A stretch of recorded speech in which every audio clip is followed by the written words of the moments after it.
Okay, Assalamualaikum warahmatullahi wabarakatuh. Let me introduce myself. My name is Zanuba Salsabila, and in this time I would like to present my presentation about classroom management, a theoretical knowledge, with my friends Nazila, Nila, Qurnia. Uh, let's go to the material. The topic is classroom management theoretical knowledge, and we will discuss the first about the physical environment of the classroom, and next managing classes, teacher's voice and body language, teacher's rule and styles, and the last creating a positive classroom and climax. And next, The first is the physical environment of the classroom. Simplest principle of classroom management is the physical environment itself. There are four categories. The first is sight, sound, and comfort. The second is seating arrangements. The third is chalkboard use, and the fourth is equipment. And then you have considered several things in managing your physical space and your physical self. Just imagine that you have started your activities again, like starting learning. After the activity goes well according to a clear direction, you have successfully explained and introduced about the material different forms of government. In addition, without realizing, they have a discussion and respond to each other using language English that is quite a complicated process. Moreover, without realizing, there is a change in the learning process. And then the next is teaching in inappropriate conditions. There are some management problems which makes the situation inappropriate or detrimental. The first is teaching large classes. And then the second is learn multiple levels of proficiency in the same class. Don't discuss by grouping the level of proficiency, ability, and expertise of students. And then, in a class, students are competent with various skills and expertise. And the next is students choose written class or extra classes. And the last is utilize cool facilities such as laboratories and computers. And in teaching in inappropriate, you must compromising with institutions, discipline, and cheating. And then the next material is about teacher voice and body language. In classroom management, the voice and the gestures of the teacher's body language are very important in order to get the attention of students. Nonverbal communication also greatly affects the students' understanding process. Show optimism and self-confidence.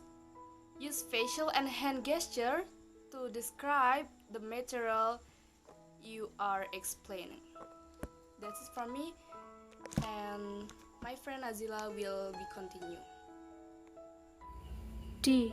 Teaching rules and styles. Teaching rules, according to the Lexion Encyclopedia, defines the rule of a setting, a form of hope existing in social organizations and relates to the person's position within his organization. A rule may also be defined as an act tailored to the circumstance surrounding the person is in. So a teacher's rule is how he carries his duties associated with his responsibilities, part, function, or role in the educational world. According to Douglas Brown, in his book, describes a number of possible rules that are played, such as being leaders, counselors, advisors, managers, or even having to be someone that students and parents are able to trust. The kinds of the teacher's rules. 1. Teacher as a controller. In a controlling role, it can be felt that the teacher has responsibility for all the activities that happen either to his students who are studying individually or in groups. Examples of teachers who take on a controlling role are such as giving new knowledge to students, arranging class training and processes, restoring class order, and setting a good example before students. And second, teachers as an organizer. This role is vital to a teacher whose meaning is that a teacher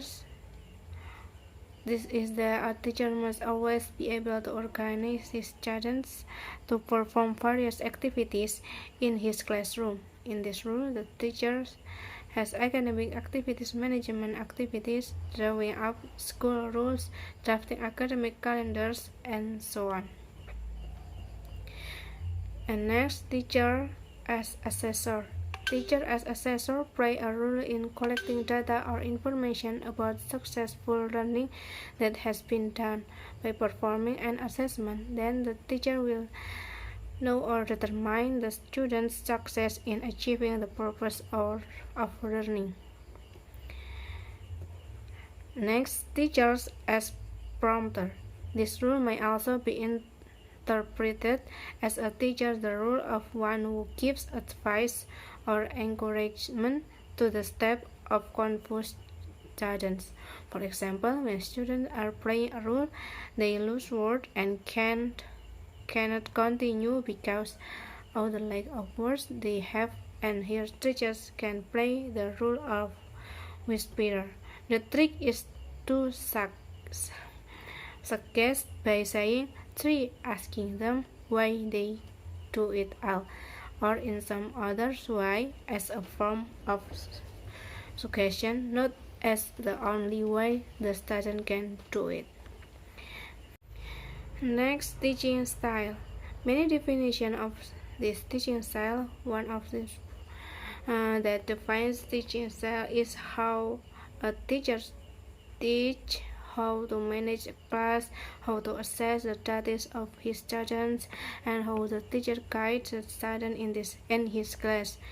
Teaching style relates to method, techniques, activities, and approach by teachers in giving or sharing their knowledge in the teaching process in front of the students.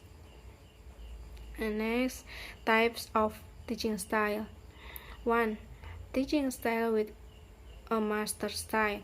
In the style, a teacher is communicable and maintains himself as an expert in front of his students by explaining the material in such detail or that it requires students to be perfectly prepared to focus on what the teacher is describing in front of them.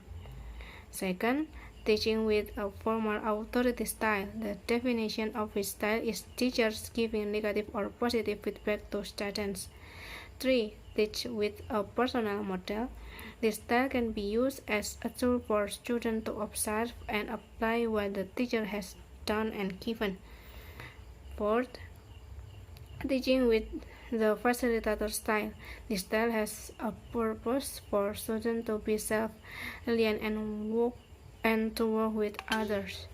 5.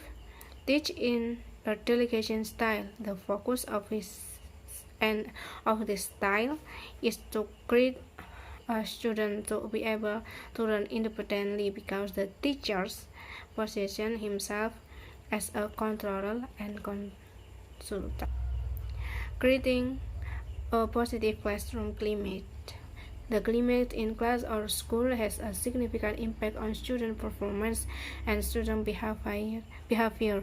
Respect, security, and safety, involvement, and humor are crucial elements in creating a good class climate.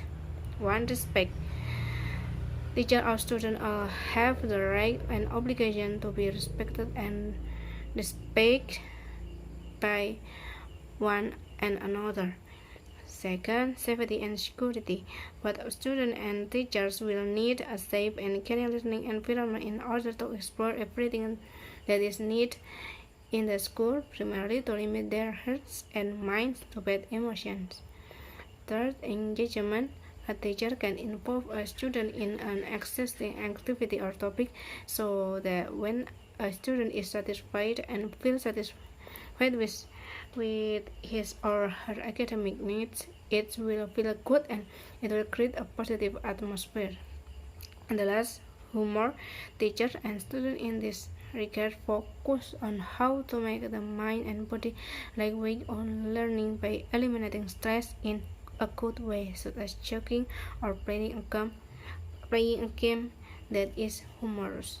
Okay, I think enough, and that's it from our presentation.